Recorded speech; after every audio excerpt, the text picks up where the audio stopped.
जय हिंद साथियों। मैं ताऊ रमान स्वागत करता हूँ आप सभी का स्टडी फर्स्ट में। कैसे आप लोग? आई होप आप लोग अच्छे होंगे, मस्त होंगे, जबरदस्त होंगे।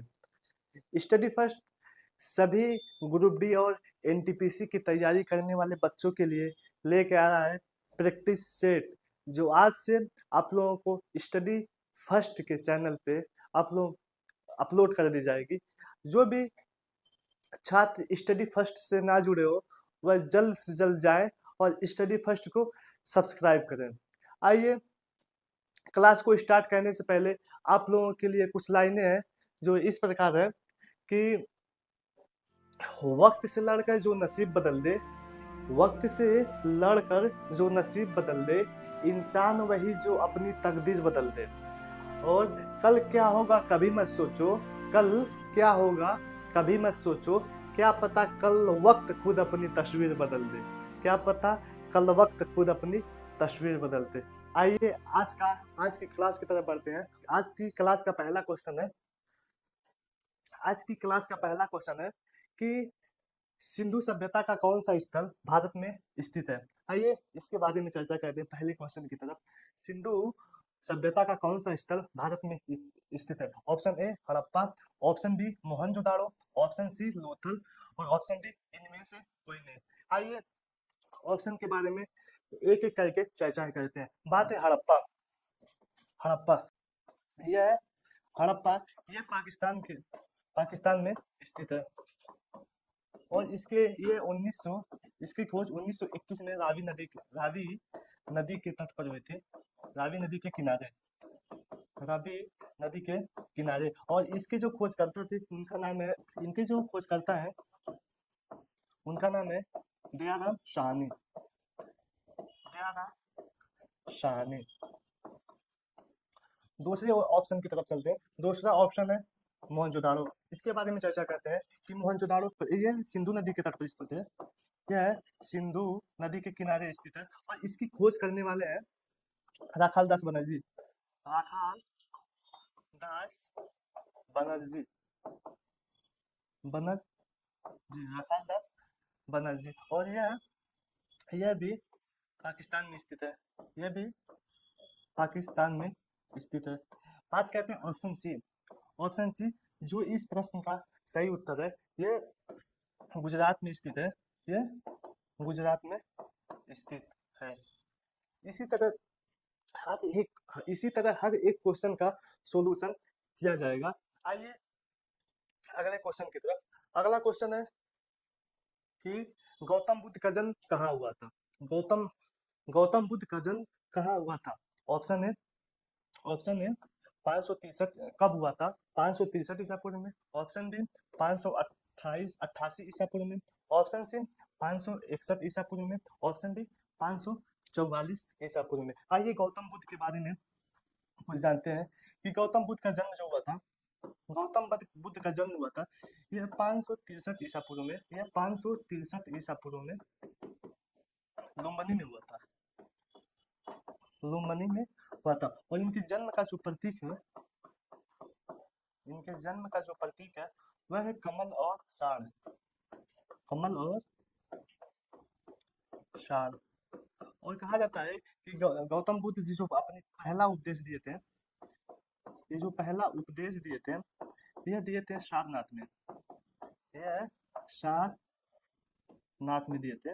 और इसको कहा जाता है कि धम्म चक्र परिवर्तन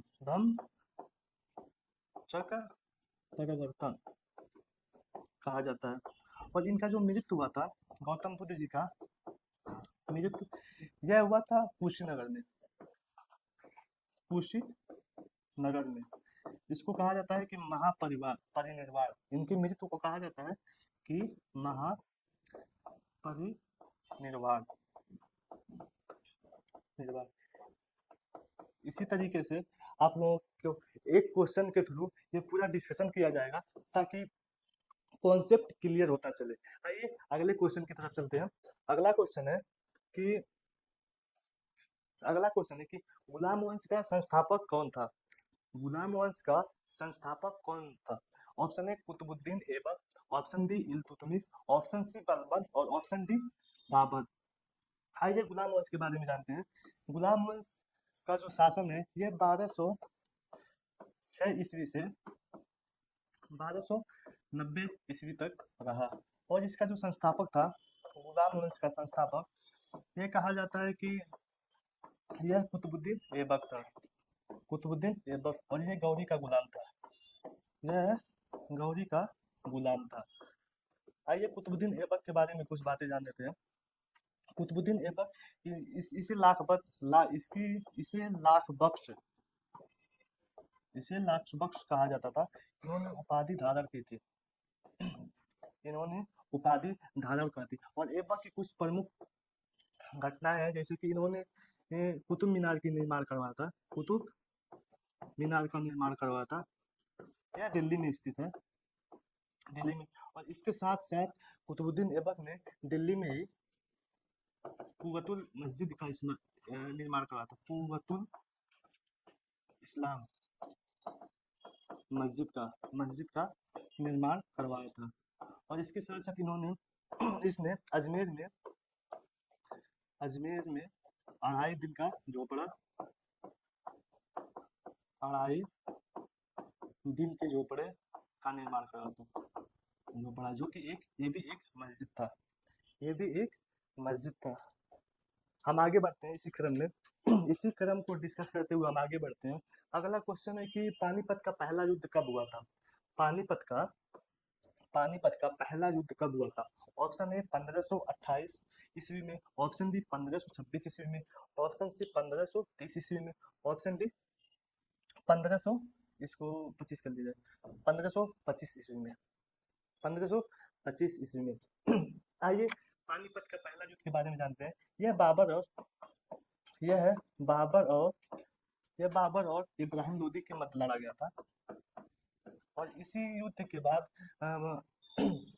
मुगल वंश का स्थापना भारत में हुआ था। इब्राहिम लोदी के मध्य लड़ा गया था। ये बाबर की 4 युद्धों के बारे में चर्चा करते हैं जो भारत में उसने लगातार लड़ी और उसमें विजेता भी रहा। पहला युद्ध 1526 ईस्वी में, दूसरा 1527 ईस्वी में, तीसरा 1528 ईस्वी में, और चौथा 1529 ईस्वी में। यानी कि 1526 में पानीपत का पहला युद्ध, पानीपत का युद्ध लड़ा। उसके बाद खानवा का युद्ध, उसके बाद चंदेरी का युद्ध, उसके बाद घाघरा का युद्ध। और ये युद्ध लड़ा था इब्राहिम लोदी से। खानवा का युद्ध राणा सांगा के मध्य लड़ा, और चंदेरी का युद्ध मेदिनी राय के मध्य लड़ा, और ये घाघरा का युद्ध महमूद लोदी के मध्य लड़ा। ये अगला क्वेश्चन है कि 1857 की क्रांति में लखनऊ से किसने नेतृत्व की थी? 1857 की क्रांति में लखनऊ से किसने नेतृत्व की थी? Option A Begum Hazrat Mahal, option B Rani Lakshmibai, option C Nana Saheb, और ऑप्शन डी बाबू कुंवर सिंह। आइए इसके बारे में चर्चा करते हैं कि लखनऊ से नेतृत्व करने वाली थी, उनका नाम था बेगम हजरत महल। बेगम हजरत महल ये लखनऊ से नेतृत्व करने वाली थी। और ये रानी लक्ष्मीबाई ये झांसी से नेतृत्व करने वाली थी। ये 1857 की क्रांति में ये झांसी से नेतृत्व करने वाली रानी लक्ष्मीबाई थी। और ये नाना साहब ये कानपुर से कमान संभाले। और बाबू कुंवर सिंह इन्हें बिहार का शेर कहा जाता है। ये बिहार के जगदीशपुर से एक छोटी टुकड़ी के साथ इन्होंने 1857 की क्रांति का नेतृत्व किया और अंग्रेजों के खिलाफ वीरतापूर्वक लड़ी। और आते हैं यहाँ कुछ जैसे कि अन्य जगह की, जैसे कि फैजाबाद,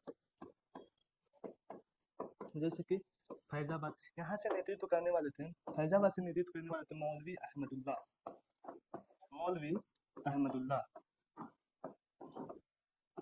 ये बिहार के ये अंग्रेजों के सबसे कट्टर दुश्मन थे माना जाता है मौलवी अहमदुल्ला साहब को। आइए अगले क्वेश्चन की तरफ बढ़ते हैं। अगला क्वेश्चन है कि ध्वनि मापक इकाई को कहते हैं। Option A calorie, option B Fahrenheit, option C newton, option D decibel. यानी कि कैलोरी, फ़ारेनहाइट, न्यूटन, डेसिबल। ये ध्वनि का मात्रक है डेसिबल। ये ऑप्शन सी सही है, इसका ऑप्शन सी सही है। आइए, कैलोरी किसका मात्रक है? कैलोरी ऊष्मा का मात्रक है। कैलोरी ऊष्मा का मात्रक है। फ़ारेनहाइट, ये फ़ारेनहाइट जो है ये ताप का मात्रक है, ताप का मात्रक है। और न्यूटन, न्यूटन ये बल का मात्रक है। और डेसिबल, डेसिबल ये ध्वनि का मात्रक है। इसका ऑप्शन बी सही है। आइए अगले क्वेश्चन की तरफ बढ़ते हैं। अगला क्वेश्चन है कि अगला क्वेश्चन है कि निम्नलिखित में से किस भौतिक राशि का मात्रक वोल्ट अपॉन एम्पियर होता है? ऑप्शन ए कार, ऑप्शन बी प्रतिरोध, ऑप्शन सी विद्युत धारा, ऑप्शन डी आवेश। आइए इसके बारे में चर्चा करते हैं कि ये जो कार होता है, कार का मात्रक होता है जूल, कार का मात्रक होता है जूल। और प्रतिरोध इसका सही आंसर है, ऑप्शन बी इसका सही आंसर है। आइए विद्युत धारा, विद्युत धारा ये विद्युत धारा का मात्रक होता है एम्पियर, विद्युत धारा का मात्रक होता है एम्पियर। और विद्युत आवेश का ये कूलाम, विद्युत आवेश का मात्रक होता है कूलाम। हाँ, ये क्वेश्चन नंबर 7 का ऑप्शन बी सही आंसर है। ये क्वेश्चन एलपी टेक्नीशियन 2018 में पूछा गया है। सारे क्वेश्चन आरआरबी के एग्जाम में पूछे गए हैं और वहां से हमने क्वेश्चन आप लोगों के समक्ष लेकर आया है। और आप लोगों को ये ना लगे कि सारा क्वेश्चन मैं अपने थ्रू लेकर आया हूँ, बल्कि ये एग्जाम में पूछे गए हैं। आइए अगले क्वेश्चन की तरफ चलते हैं। अगला क्वेश्चन है कि एक हॉर्स पावर किसके बराबर होती है? एक हॉर्स पावर यानी कि एक एचपी किसके बराबर होती है? ये option A 746 watt, option B 764 watt, option C 768 watt, option D 786 watt. यह क्वेश्चन आरआरबी ग्रुप डी में पूछा गया है। यह क्वेश्चन आरआरबी ग्रुप डी में पूछा गया है। आइए इसके बारे में चर्चा करते हैं कि एक हॉर्स पावर इसमें 746 वाट के बराबर होता है। एक हॉर्स पावर 746 वाट के बराबर होता है, यानी कि आठवें का ऑप्शन ए सही है। आठवें का ऑप्शन ए सही है, 746 वाट। अगले क्वेश्चन की तरफ चलते हैं। अगला क्वेश्चन है अगला क्वेश्चन है कि वायु की गति मापने के लिए निम्नलिखित में से किस उपकरण का प्रयोग किया जाता है? किसकी गति मापने के लिए? वायु की गति मापने के लिए किस उपकरण का प्रयोग किया जाता है? Option A ammeter, option B odometer, option C anemometer, option D hygrometer, option D hygrometer. आइए ऑप्शन के बारे में चर्चा करते हैं। अमीटर ये विद्युत धारा का मापन करता है, अमीटर यह विद्युत धारा का मापन करता है। और ऑप्शन बी ये यूडोमीटर ये वर्षा का मापन करता है, ये वर्षा का मापन करता है। और ऑप्शन सी है एनीमोमीटर, ये वर्षा का मापन करता है। और ऑप्शन सी है एनीमोमीटर वायु की गति को मापता है, यानी ऑप्शन सी इसका सही आंसर है। एनीमोमीटर वायु की गति का मापन करता है। और हाइग्रोमीटर ये वायुमंडलीय आर्द्रता का मापन करता है, यानी कि यह आर्द्रता का मापन करता है। आर्द्रता ये आर्द्रता का मापन करता है। आइए अगले क्वेश्चन की तरफ चलते हैं। अगला क्वेश्चन कुछ इस प्रकार है कि ऊपर उठाए हुए हथौड़े के पास कौन सी ऊर्जा होती है? ऊपर उठाए हुए हथौड़े के पास कौन सी ऊर्जा होती है? कौन सी ऊर्जा होती है? ऑप्शन ए यांत्रिक ऊर्जा, ऑप्शन बी गतिज ऊर्जा, ऑप्शन सी स्थितिज ऊर्जा, ऑप्शन डी मांसपेशी ऊर्जा। आइए इसके बारे में चलते हैं कि गतिज ऊर्जा क्या है। गतिज ऊर्जा यानी कि कोई चलती हुई चीज हो, जैसे कि एक ऐसे गोले को ऐसे डुबाया जाए तो वह लुढ़कते हुए गोले में एक गतिज ऊर्जा उत्पन्न होती है। उसके साथ साथ स्थितिज ऊर्जा के बारे में चर्चा करें, जैसे कि पेड़ पे लटका हुआ नारियल, वह लटका है तो उसमें स्थितिज ऊर्जा है। अगर ऊपर से वह गिर रहा है नीचे तो उसमें गतिज ऊर्जा है, यानी कि वह उठा हुआ है, ऊपर लटका हुआ है तो उसमें स्थितिज ऊर्जा मौजूद है, यानी कि उसमें स्थितिज ऊर्जा मौजूद है। और ये क्वेश्चन पूछा है कि ऊपर उठाए हुए हथौड़े के पास कौन सी ऊर्जा होती है, यानी कि हथौड़ा ऊपर उठाया गया है तो हमने कहा कि ऊपर हथौड़ा उठा यानी कि वह रुका हुआ है तो उसमें स्थितिज ऊर्जा मौजूद होगी।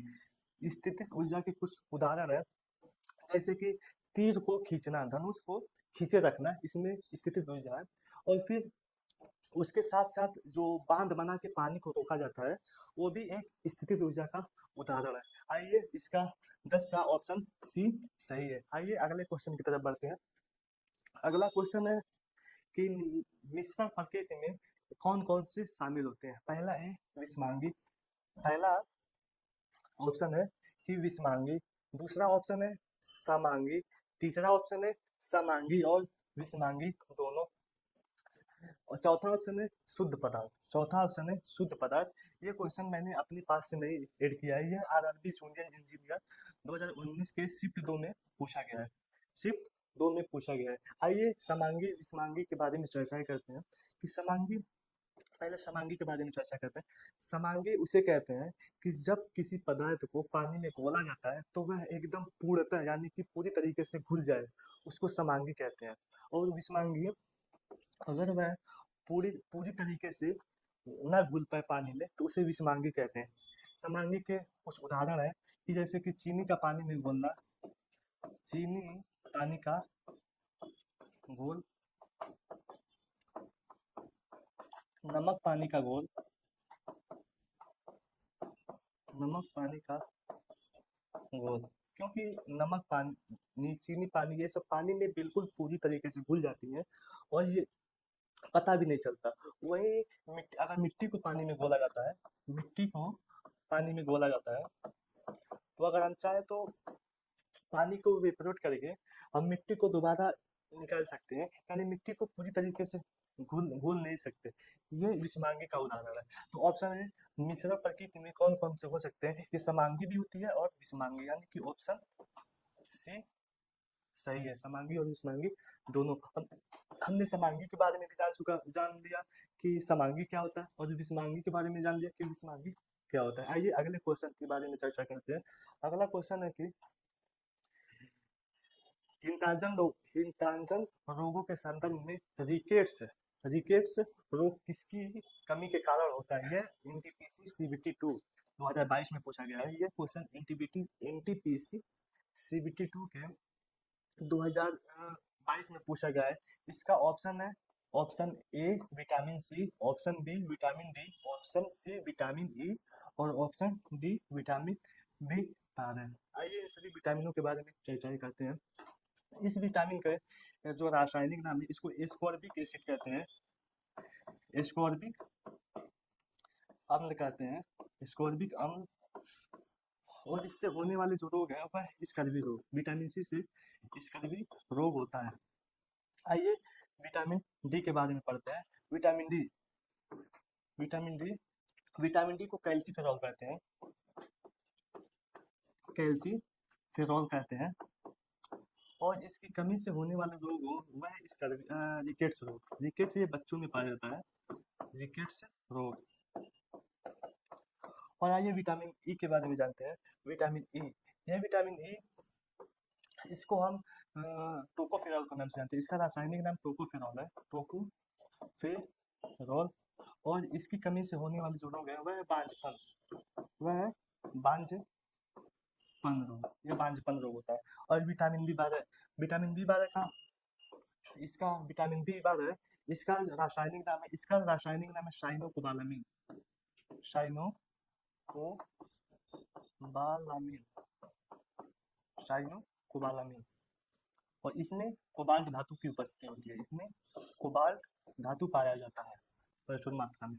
आइए अगले क्वेश्चन की तरफ चलते हैं। अगला क्वेश्चन है कि पक्षियों के अध्ययन को कहा जाता है, पक्षियों के अध्ययन को कहा जाता है। ऑप्शन है ornithology, option B anthology, option C viticulture, option D sericulture. ये क्वेश्चन आरआरबी ग्रुप डी के एग्जाम में पूछा गया है, ये 2018 में पूछा गया है।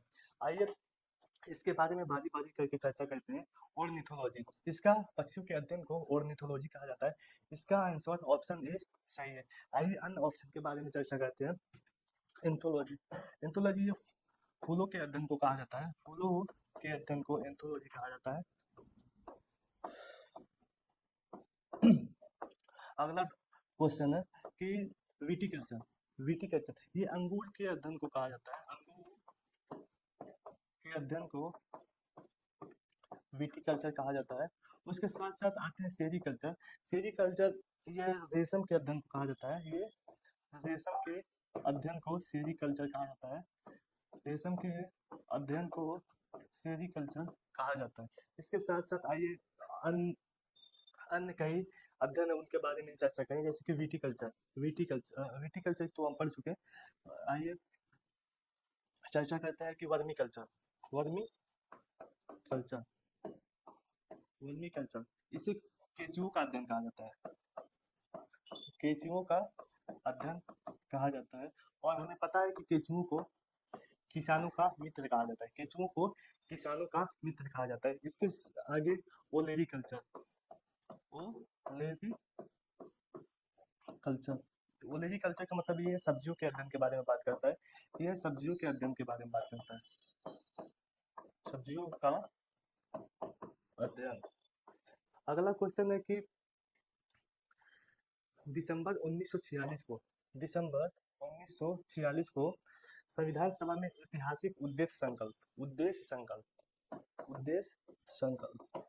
को किसने रखा था? उद्देश्य संकल्प को संविधान सभा में किसने पेश किया था? आइए इसके बारे में चर्चा करते हैं। बात है 9 दिसंबर 1946 की। 9 दिसंबर 1946 की, जहाँ संविधान सभा की पहली बैठक होती है। संविधान सभा की फर्स्ट बैठक होती है 9 दिसंबर 1946 को। इसमें अस्थायी अध्यक्ष बनाया जाता है। वह थे सच्चिदानंद सिन्हा जी को, जो उस पूरे संविधान सभा में सबसे बुजुर्ग व्यक्ति थे। उन्हीं को संविधान सभा का अस्थायी अध्यक्ष बना दिया जाता है। फिर इसके बाद बात आता है कि 13 दिसंबर, इसके 2 दिन बाद 11 दिसंबर 1946 को संविधान सभा की दूसरी बैठक होती है। और इसमें स्थायी अध्यक्ष चुना जाता है। वह चुना जाता है डॉक्टर राजेंद्र प्रसाद को। डॉक्टर राजेंद्र प्रसाद जी को 11 दिसंबर को स्थायी अध्यक्ष के रूप में चुना जाता है। फिर इसके 2 दिन बाद 13 दिसंबर 1946 को संविधान सभा की तीसरी बैठक होती है। और इसमें जवाहरलाल नेहरू जी ने ये उद्देशिका के संकल्प को प्रस्तुत किया। कब? 13 दिसंबर 1900। ये डेट भी याद रखिएगा, ये डेट बहुत ही महत्वपूर्ण है, ये डेट भी याद रखिएगा। और संविधान सभा की पहली बैठक कब हुई थी? 9 दिसंबर। ये भी बहुत महत्वपूर्ण डेट है। और इसके स्थायी अध्यक्ष किसे बनाया गया? और जवाहरलाल नेहरू ने को उद्देश्य प्रस्ताव पास किया। ये सारे क्वेश्चन एग्जाम ओरिएंटेड क्वेश्चन है। इसका ऑप्शन ए सही क्वेश्चन है, सही आंसर है। इसका ऑप्शन ए सही आंसर है कि जवाहरलाल नेहरू ने पेश किया था। आइए अगले क्वेश्चन की तरफ बढ़ते हैं कि अगला क्वेश्चन है कि भारतीय संविधान के अनुच्छेद 19 में कितने प्रकार की स्वतंत्रता प्रदान की गई? अनुच्छेद 19 में कितने प्रकार की स्वतंत्रता प्रदान की गई है? ऑप्शन ए 5 प्रकार की, ऑप्शन बी 8 प्रकार की, ऑप्शन सी 7 प्रकार की और ऑप्शन डी 6 प्रकार की। यह क्वेश्चन आरआरबी एनटीपीसी 2021 में पूछी गई है। आइए इसके बारे में चर्चा करते हैं कि इसका आंसर है ऑप्शन डी सही है। इसका आंसर ऑप्शन डी। और ये 6 प्रकार कौन कौन से? आइए उसके बारे में चर्चा करते हैं। एक ट्रिक है कि बोस संग आया गया बस प्यार हो गया। ट्रिक है बोस संग आया बस प्यार हो गया, बस प्यार हो गया। ये 6 प्रकार के जो है उसके बारे में ट्रिक है। 6 प्रकार की जो है उसके बारे में ट्रिक। आइए 6 के बारे में बारी बारी जो चर्चाएं करते हैं। पहला है बोस, यानी कि बोलने की स्वतंत्रता। ये पहला है। दूसरा है शांतिपूर्ण सम्मेलन करने की स्वतंत्रता।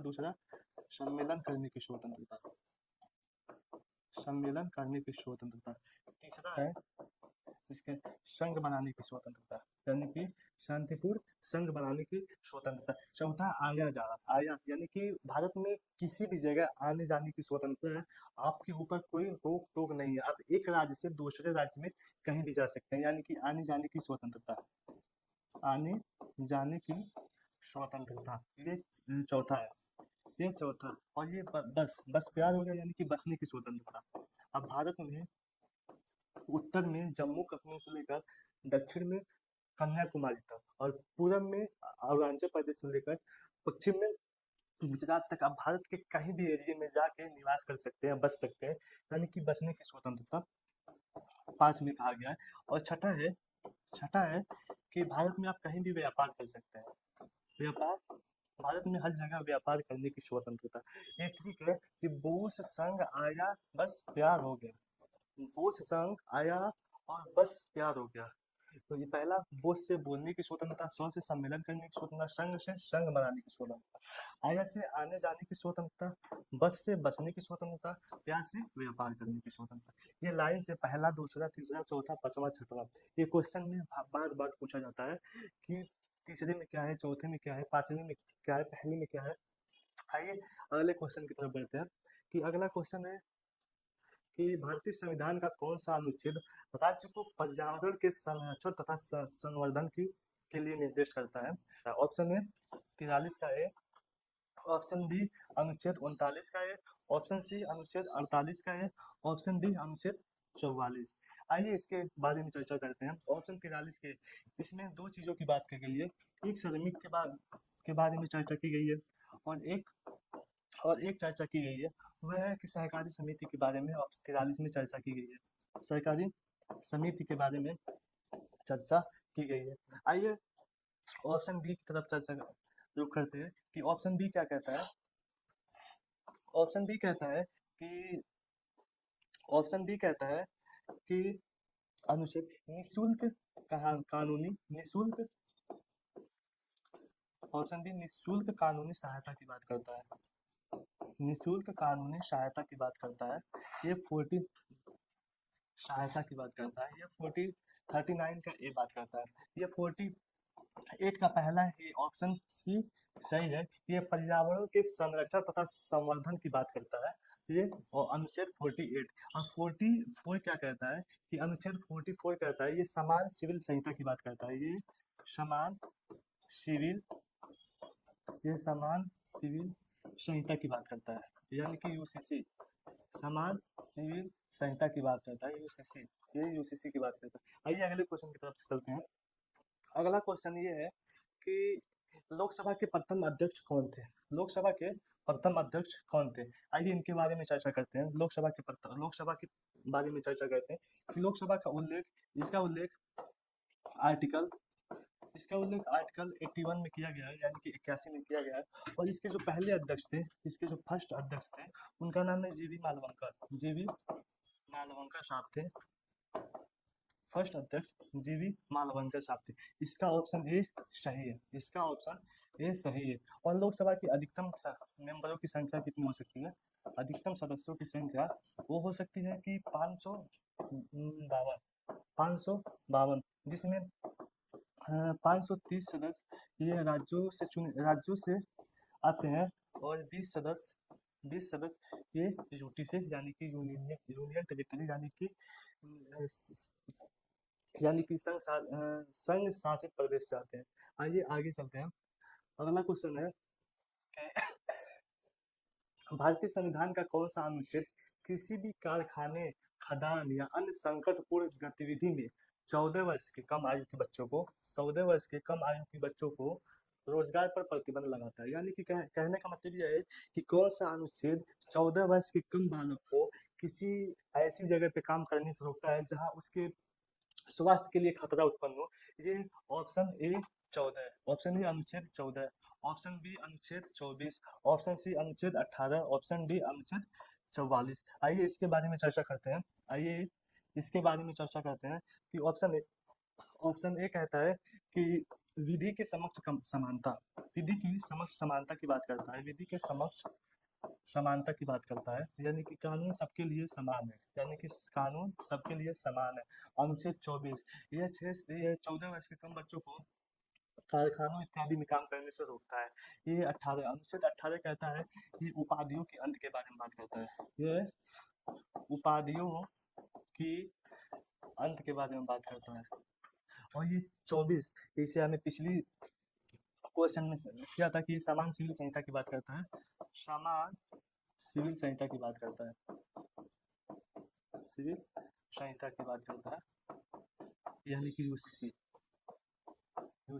आइए अगले क्वेश्चन की तरफ बढ़ते हैं। अगला क्वेश्चन है सूरजकुंड मेला, जिसे अंतर्राष्ट्रीय शिल्प मेला भी कहा जाता है, यह कहाँ आयोजित किया जाता है? Option A Haryana, option B Uttar Pradesh, option C Bihar, option D Karnataka. आइए इसके बारे में चर्चा करते हैं कि सूरजकुंड मेला यह हरियाणा में आयोजित किया जाता है। और इसके अलावा भी कई ऑप्शन है, यहाँ भी मेले का आयोजन किया जाता है, जैसे कि बिहार में नौचंदी मेला, उत्तर प्रदेश में नौचंदी मेला, इसके साथ साथ बटेश्वर मेला, नौचंदी मेला और बटेश्वर मेला जो काफी लोकप्रिय है, इस मेले का आयोजन किया जाता है उत्तर प्रदेश में। इसके बिहार में एक राजगीर मेला है, बिहार में राजगीर मेला। उसके साथ साथ जो पूरे एशिया का सबसे बड़ा मेला लगता है वह है बिहार के सोनपुर में, इसे हम सोनपुर मेले के नाम से जानते हैं, सोनपुर मेला। इसे हम एशिया का सबसे बड़ा मेला कहते हैं, इसे हम एशिया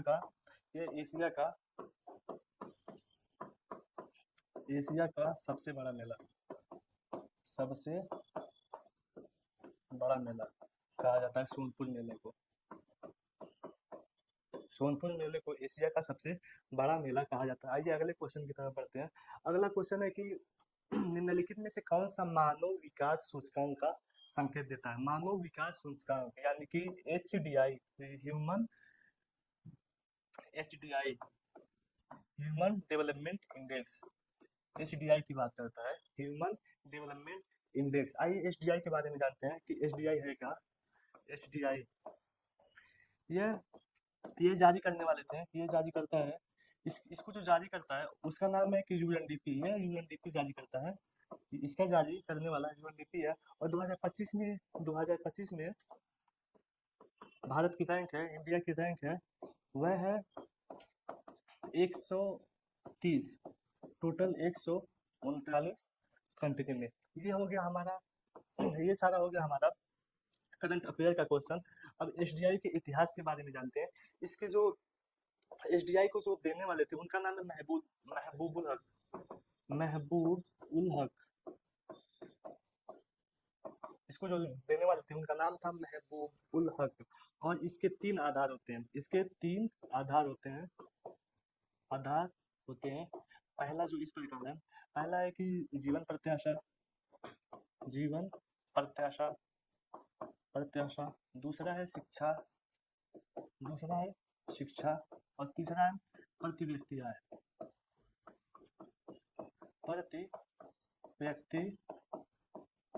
आय। यह है HDI के बारे में।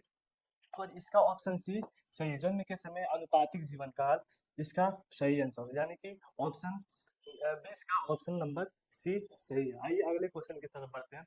अगला क्वेश्चन है कि तारापुर परमाणु ऊर्जा केंद्र किस राज्य में स्थित है? तारापुर परमाणु ऊर्जा केंद्र किस राज्य में स्थित है? Option A Gujarat, option B Maharashtra, option C Uttar Pradesh, option D Tamil Nadu. Tarapur ये जो है ये महाराष्ट्र में स्थित है, इसका ऑप्शन बी सही है। क्वेश्चन नंबर 21 का ऑप्शन बी सही है। आइए गुजरात के बारे में जानते हैं। गुजरात में स्थित है परमाणु ऊर्जा केंद्र, जिसको कहते हैं काकरापार परमाणु ऊर्जा केंद्र, यह गुजरात में स्थित है। उत्तर प्रदेश में स्थित है, उसका नाम है नरोदा।